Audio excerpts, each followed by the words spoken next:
Hi, this is doctor ഹബീബ ബാനു. ഇന്ന് പറയാൻ പോകുന്നത് കിഡ്സ് ഡെൻ്റൽ കെയർ പാർട്ട് 5. ഇന്നത്തെ മെയിൻ ടോപ്പിക്ക് ഫ്ലൂറൈഡ് ട്രീറ്റ്മെൻറ്റിനെ കുറിച്ചാണ്.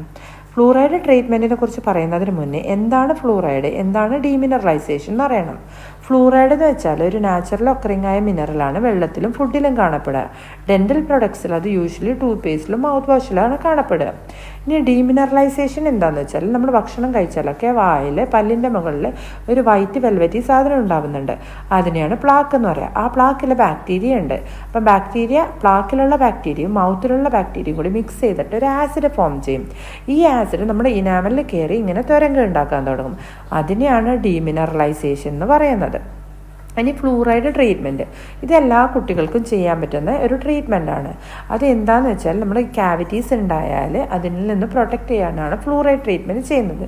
ഫ്ലൂറൈഡ് ട്രീറ്റ്മെൻറ്റിൻ്റെ ചെയ്യുന്ന സമയത്ത് നമ്മളൊരു കോൺസെൻട്രേറ്റഡ് ഫ്ലൂറൈഡ് സൊല്യൂഷന് പല്ലിൻ്റെ മേലെ പെയിൻറ്റ് ചെയ്യുന്ന രീതിയിൽ ഒരു ജെല്ലായിട്ട് വാർണിഷായിട്ട് അപ്ലൈ ചെയ്യും.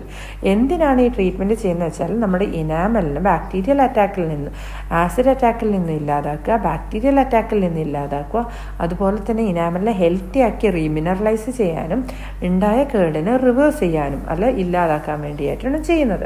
എങ്ങനെയാണ് ഇത് ചെയ്യാന്ന് വെച്ചാൽ നമ്മൾ ഈ ഇല്ലാതായ, അതായത് നമ്മുടെ ഇനാമൽ ഇല്ലാതായി എന്ന് പറഞ്ഞില്ലേ ഡീമിനറലൈസേഷൻ, ആ ഇനാമലിന് മേലെ നമ്മൾ ഈ ഫ്ലൂറൈഡ് കൊടുക്കുന്ന സമയത്ത് ഇനാമലിന് റിപ്പയർ ചെയ്യാൻ പറ്റും.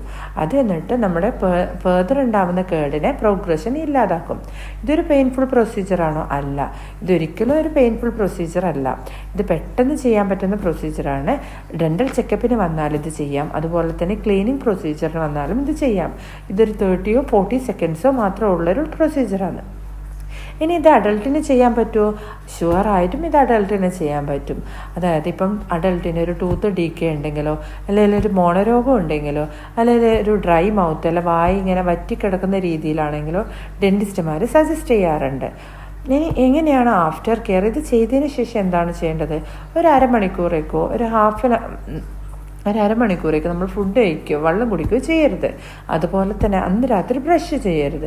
ഇനി എന്തെങ്കിലും ബുദ്ധിമുട്ടുണ്ടെങ്കിൽ നിങ്ങളുടെ ഡെൻറ്റിസ്റ്റിനെ ഇൻഫോം ചെയ്യാം. ഇതെല്ലാം 6 months കൂടുമ്പം ചെയ്യാം.